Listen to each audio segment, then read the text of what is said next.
ABP జాతీయ కార్యవర్గ సభ్యుడు తిరుపతి. ఈరోజు ఏదైతే నారా లోకేష్ గారు ఉన్నారో ప్రభుత్వం వచ్చినప్పుడే జీవో నెంబర్ 77 రద్దు చేస్తానని యువకాలంలో మాట ఇచ్చాడు. ఈ జీవో నెంబర్ 77 ఏదైతే ఉందో ప్రైవేట్ కాలేజీలో జాయిన్ అయిన విద్యార్థులకు ఫీజు రిమెంబర్మెంట్ తీసేయడం గత 2 yearsగా చూసాం.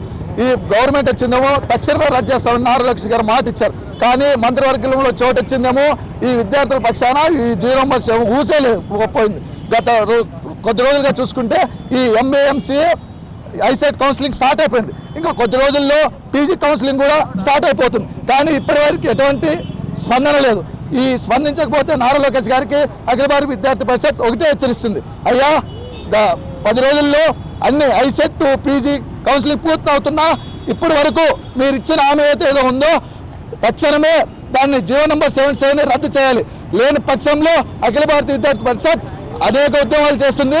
మీ ఇంటి ముట్టడికైనా ఎటువంటి వెనకాడబోదని అఖిల భారత విద్యార్థి పరిషత్ హెచ్చరిస్తుంది. గత ప్రభుత్వం తీసుకొచ్చినటువంటి జీవో నెంబర్ 77ని ప్రైవేట్ పీజీ కళాశాలకి ఏ ఒక్క విద్యార్థికి ఫీజు రియంబర్స్మెంట్ పడడం లేదు. ఈ జీవో నెంబర్ 77 తీసుకురావడం వల్ల యువకాలం పాదయాత్రలో నారా లోకేష్ గారు ఈ ప్రభుత్వం వచ్చిన వెంటనే ఈ జీవో నెంబర్ 77ని రద్దు చేస్తానని విద్యార్థులకి హామీ ఇచ్చి ఈరోజు ప్రభుత్వం ఏర్పడినప్పటికీ దానిపైన ఎటువంటి స్పందన లేదు.